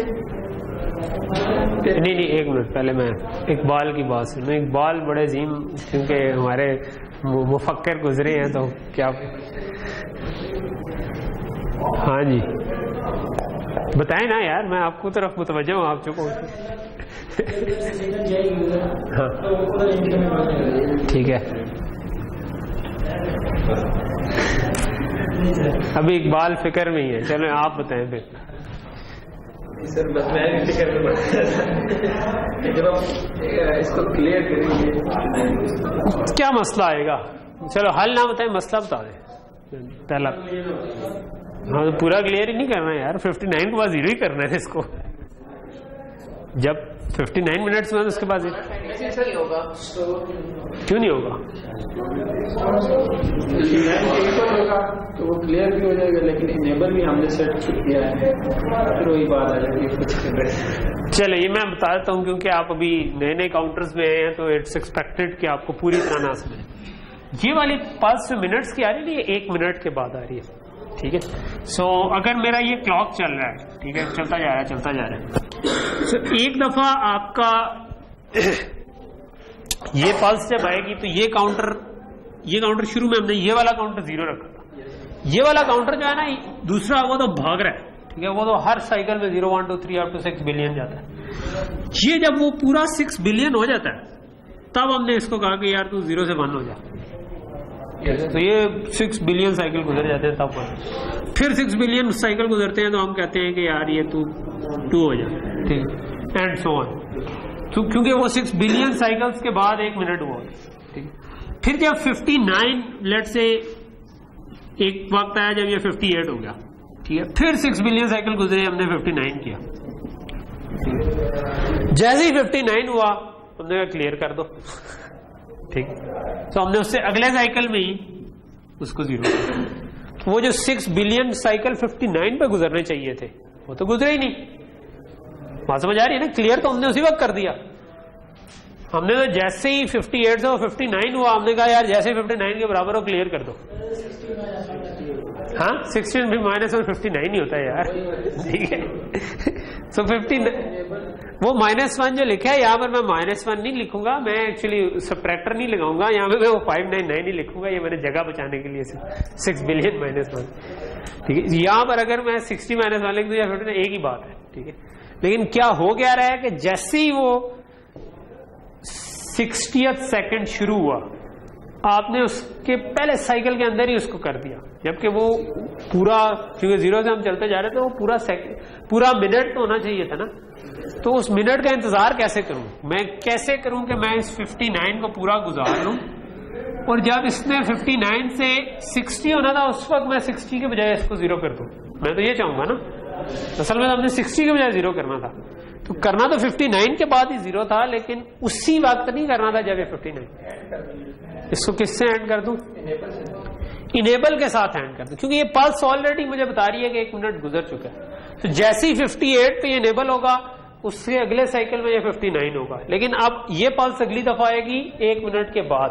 तो मैं क्या कर सकता हूं, मैं थोड़ी सी जगह बना लूं ताकि ये मैस ना बने। सो इसको मैं एज एन इनेबल यूज कर रहा था पहले, और ये जो क्लियर यूज कर रहा था उसके साथ इसको भी एंड कर दूं,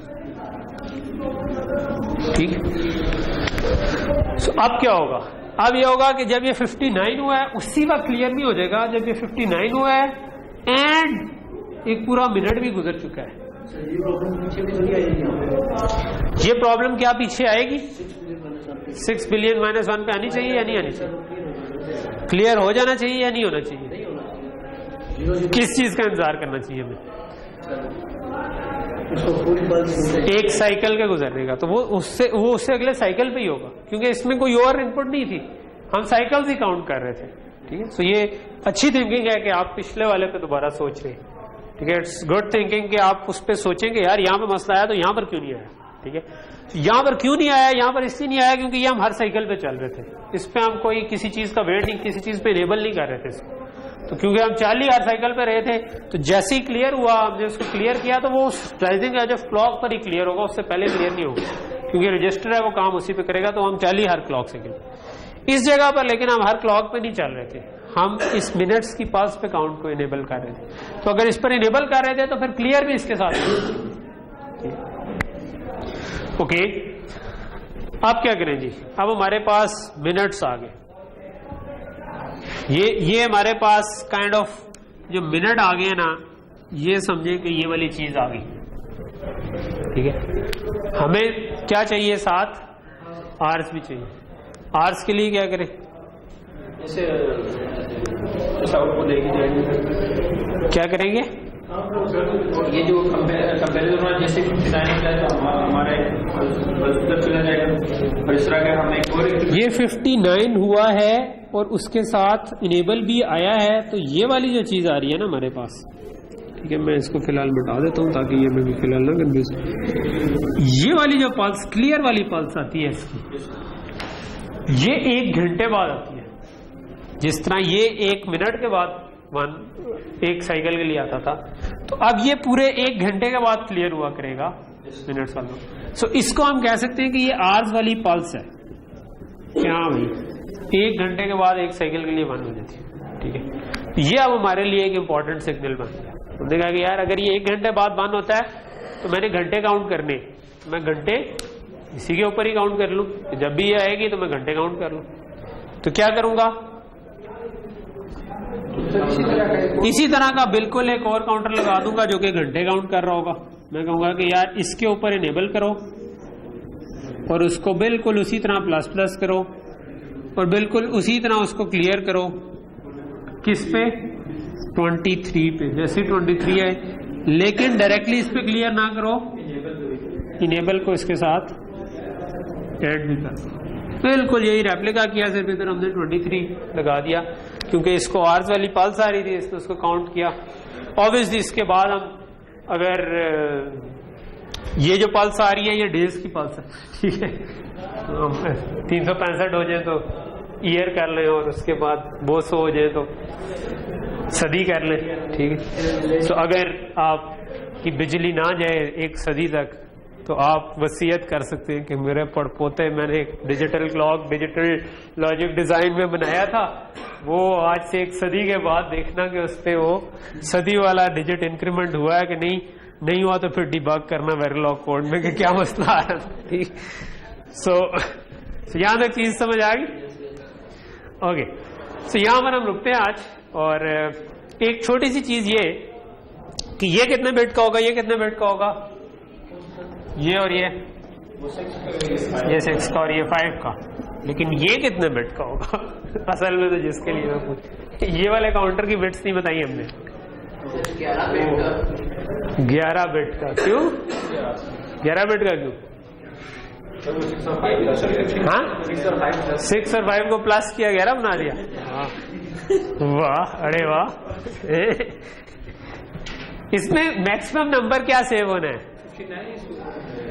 6 बिलियन से एक कम जो आ रहा है।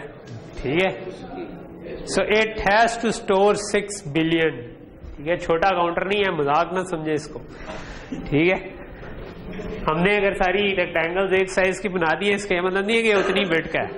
ठीक है, सो ये कितने बिट का होगा, 6 बिलियन को सेव करने के लिए कितना चाहिए?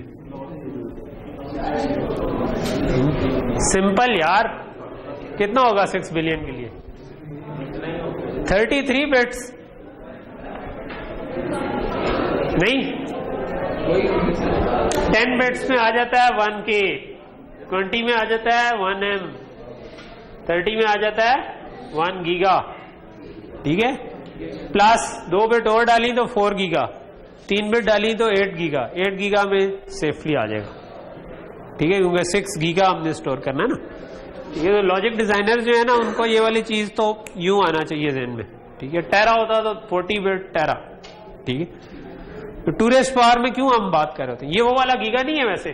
ठीक है, सो ये बेसिकली 2 रेज़ पावर 30 है। ठीक है, विच इज 1024 इंटू 1024 इंटू 1024। ठीक है, नॉट 1000 इंटू 1000 इंटू 1000। ठीक है, बट स्टिल ये जो दूसरा वाला 10 रेज़ पावर 9 है उससे कुछ बड़ा बन जाएगा। ठीक है, और आप जब उसको 4 से मल्टीप्लाई करेंगे तो प्रोबेबली वो 6 गीगा से फिर भी छोटा ही रहेगा।